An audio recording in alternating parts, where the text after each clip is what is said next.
আগামী 15 দিনের মধ্যে এই ক্ষতিগ্রস্ত বিনিয়োগকারীদের বিষয়ে সরকার, সিকিউরিটি এক্সচেঞ্জ কমিশন কিংবা আরও যে সমস্ত প্রতিষ্ঠান রয়েছে তারা কি কার্যকর পদক্ষেপ নিয়েছে আমরা সেটার আপডেট দেখতে চাই। অন্যথায় কারো চেয়ার থাকবে না, এইখানে আর দাঁড়াবো না। 15 দিনের মধ্যে আমরা কার্যকর পদক্ষেপ দেখতে চাই।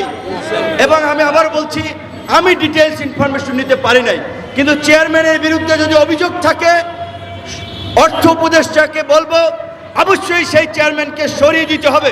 একই সাথে অন্যান্য প্রতিষ্ঠানেও যে সমস্ত ফ্যাসিস্টের সহযোগীরা এখনো বসে আছে তাদের বিরুদ্ধে যদি আপনারা ব্যবস্থা না নেন তাহলে ওই ছাত্র জনতা, নাগরিকরা টেনে হিসেবে নামাবে।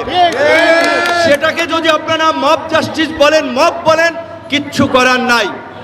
কারণ আইন যদি আইনের গতিতে না চলে, জনগণ যদি প্রতিকার না পায় তাহলে কিন্তু জনগণ আইন নিজের হাতে তুলে নেবে। তবে সর্বশেষ একটা অনুরোধ করে আমার বক্তব্য শেষ করব, সেটি হচ্ছে পৃথিবীর বিভিন্ন দেশে একটা বিপ্লবের পরে, প্রতি বিপ্লব এই ধরনের অভ্যুত্থান কিংবা পরিবর্তনের পরে নানান ধরনের অস্থিরতা তৈরি হয়, নানান ধরনের বেস্টেড গ্রুপ মার্কেটে নেমে বিভিন্ন ধরনের অস্থিরতা তৈরি করে। সেই ক্ষেত্রে এখন যাকে তাকে আবার ফ্যাসিবাদের দোসর কিংবা যাকে তাকে ট্যাগ দিয়ে যদি আমরা বেশি সংখ্যক মানুষকে হস্টাইল করে ফেলি তাহলে কিন্তু আমাদের যে কাঙ্ক্ষিত লক্ষ্য উদ্দেশ্য, একটা পরিবর্তন, একটা রিফর্ম, আগামীর একটা সুন্দর দেশ, সেই জায়গায় আমরা পৌঁছাতে পারবো না।